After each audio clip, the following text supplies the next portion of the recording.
Thanks to ma'am जिन्होंने ऐसा गाने को कोरियोग्राफ किया तो यहाँ हार्ट पे टच होता है। थैंक्स टू हमारी सरस्वती माँ, हमारी गुड़िया रानी, and special thanks to Himanshi जिसने इस तरीके के चैलेंज को एक्सेप्ट किया, परफॉर्म किया, एंड थैंक्स टू एवरीवन जो यहाँ पे सब लोग हैं, वसीम भाई एंड नजमा मैम एंड सब मीडिया के लोग, और special thanks to Himanshi mother जो उन्होंने इसके ऊपर इतना कॉन्फिडेंस रखा। तो thank you everyone, thank you so so much.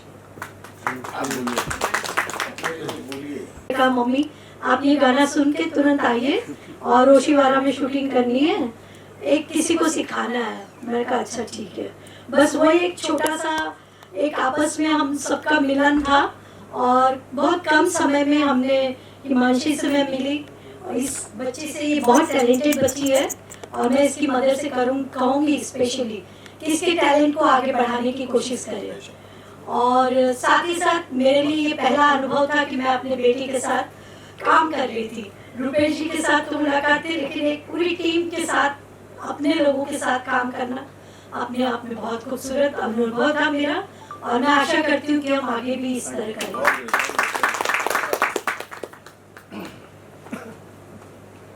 Good evening everybody and सबसे पहले थैंक यू एवरीवन कि आप लोग आए और हमारी आर्ट और हमारे इस अपकमिंग वेंचर ताल ट्यून म्यूजिक जो है उसमें जो भजन आया उसको आपने सराहा।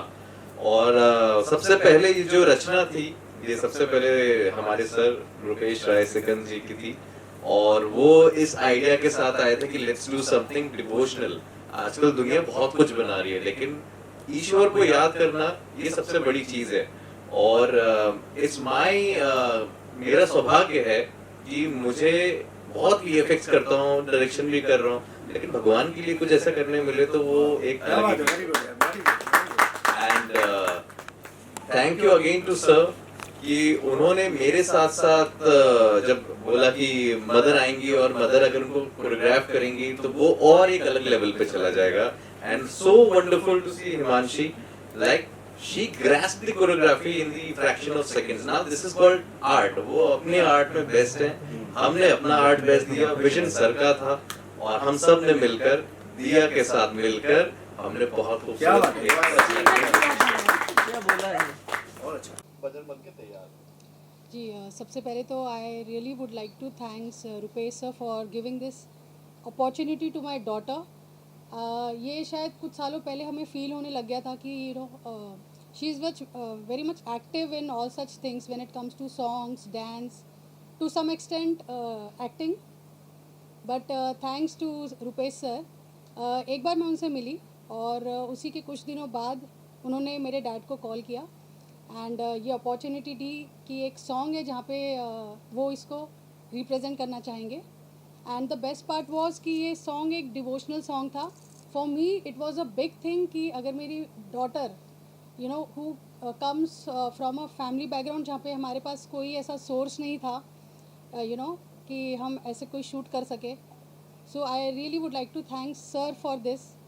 शूट हुआ and the second experience was जब मुझे पता चला कि हमारी जो कोरियोग्राफर मैम है, hats off to her. I think in a span of 3 hours जब मेरी डॉटर उनके साथ थी एंड उन्होंने वो सॉन्ग उसको सिखाया, 3 घंटे में हमने पूरा सॉन्ग शूट किया। So thanks to sir, thanks to ma'am and हमारे डायरेक्टर सर, सबको for all such things. I am so blessed, I am feeling so blessed to be a part of this. Diya ने पहले भी कोई video की है कि नहीं सर, नहीं हाँ, हालांकि मैं कहीं पे भी सोशली एक्टिव नहीं हूँ एंड ये इसका कंप्लेंट है कि आज के 2025 में आई स्टिल बिलीव कि I am not at all active on any social media. But ये मुझे इंसिस्ट कर रही है कि इसका यू नो अकाउंट होना चाहिए जहाँ पे she can post her pics and videos. तो ग्रेजुअली मुझे ये फील हुआ कि somewhere this should be there. तो अब मैं ये प्लान कर रही हूँ कि इसका एक इंस्टा अकाउंट खोलूँ सबसे पहले और वहाँ पे I should post her videos. अब तक खोला नहीं है? नहीं आप इनकी मदर है जी, आपके लिए चैलेंजिंग है लेकिन इनसे हमसे बात की जी कोई चैलेंजिंग नहीं है। क्या कहना चाहोगे? लेकिन एक बात एक टीचर बनना चाहती है, आप एक्टिंग करवा रहे हैं तो चेंज होता रहता था बच्चों का हर 5 साल बाद। टीचर तो नहीं बुलाएंगे अभी इसको। टीचर भी बन सकता है और डांसर भी बन सकता है और एक एक्टर भी बन सकता है। एक्टिंग एक ऐसी चीज है नहीं, ये मैं कहना चाहूँगी कि आई थिंक थोड़ा इनबिल्ट है इसके अंदर. What people in our society also talk about her, that she has that, you know, X factor in her, that she can do something in this field. Although I also wanted to do something maybe in dance or something like that, but I could not do. I'm completely into investment field, banking and investment, and somehow इसका interest है, इसीलिए इसके through मैं इस platform पे आ पाई. And I seriously would like to work with sir for more this productions, projects. Thank you. किया है, नए लॉन्च किया है आपके बाजू में जो बैठे हैं. ताल ट्यून म्यूज़िक कंपनी जो मैंने बनाई है, पहली बात तो मैंने किसी भी प्रॉफिट के पॉइंट ऑफ व्यू से नहीं बनाई है. मैंने बनाई है उन स्ट्रगलर सिंगर्स के लिए जिनके पास प्लेटफॉर्म नहीं है. इसकी जो सिंगर है वो बहुत वेल टू डू नहीं है, मतलब कि अगर मैं उसके बारे में बोलूँ तो वो कोरस में भी गाना गाती है. दूसरी बात आई कि यहाँ पे उन आर्टिस्टों को चांस मिले जिनके अंदर टैलेंट है, लेकिन उनके पास वो जरिया नहीं है जहाँ से वो पहुँच सकें इस तरह की म्यूज़िक वीडियोज़ के थ्रू. पूछिए सर, और क्या पूछना चाहते हैं पवन जी? कैसे हिमांशी जी कैसे? हिमांशी आई थी. मैं एक शॉर्ट फिल्म कर रहा था.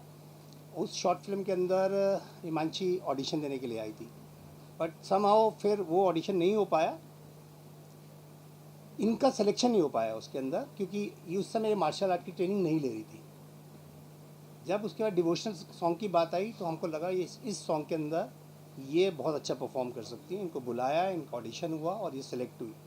लेकिन इनकी एक खासियत ये है कि उसके बाद इन्होंने तुरंत मार्शल आर्ट की क्लासेस लेना स्टार्ट कर दिया.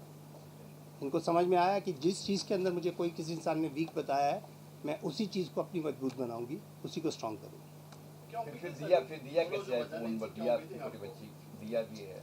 दिया सर, दिया को मैं मेरे बड़े भाई हैं गुप्ता सर, उनके थ्रू मिला था, उनकी डॉटर से, जो अभी यहाँ सीट पे बैठी थी मैम.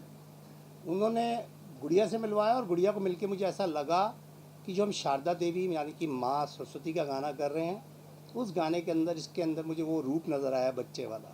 और वो आज उस ड्रेस में आई भी, अगर आप उसको ध्यान से नोट करेंगे तो उसके फीचर्स में वो चीज़ नज़र आएगी आप. तो उसके कारण से ताल ट्यून जो है उसमें सिर्फ डिवोशनली आएंगे कि और नहीं, ताल ट्यून, इसके बाद ताल ट्यून पंजाबी आ रहा है, उसके बाद ताल ट्यून हिंदी आएगा, बॉलीवुड. ये शुरुआत जो है मैंने भगवान के आशीर्वाद से लेने के लिए, साईं बाबा के गाने इसमें, महादेव के गाने इस पर बैक टू बैक सॉन्ग्स बन रहे हैं, अलग अलग म्यूजिक एक्टर बना रहे हैं. मैं दिलीप सर जैसे महान म्यूजिक एक्टर्स के साथ काम करना चाहता हूं, पर इन सर लोगों की फ़ीस इतनी ज़्यादा है. ये सर लोग, हाँ मैं सच्ची बोल रहा हूँ, ये बहुत गुणी लोग हैं. मतलब अगर इनका एक गाना आ जाएगा वो मेरे 50 गानों के बराबर होगा. मैं 50 गाने बना लूँ और ये एक गाना बना दे सर. चलिए, मैं वादा करता हूँ आप करिए, मैं आपके बजट में. क्या बात है सर, बहुत मेहरबानी आपकी. यानी साल में सर कितने ये शूट कर लेना. एक आ जाओ, उधर आ जाओ. अच्छा हो गया, मैं इधर आ जाता हूँ सर.